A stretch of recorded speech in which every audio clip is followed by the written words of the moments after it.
In today's tutorial, I'm going to show you guys how to set up and install your Epson WorkForce WF-7720 series printer on your Windows, Mac OS, or Linux device. So this should hopefully be a pretty straightforward process here, guys. And without further ado, let's go ahead and jump right into it.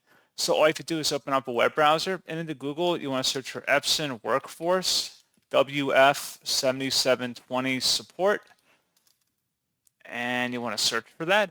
Best result, you come back with an Epson domain. This is Epson WorkForce WF-7720. Go ahead and open that up. And then you want to scroll down and select your operating system from the drop-down. I'm just going to select Windows because that's the system I'm on. And then I'm going to go down and select the driver and utility combo package installer and the download button for that. And then once it's on your system, go ahead and open up that file. It should be a verified publisher from Epson. Select yes to proceed with the installation. And then walk through the installer steps of obtaining everything you need to use your Epson WorkForce WF-7720 series printer.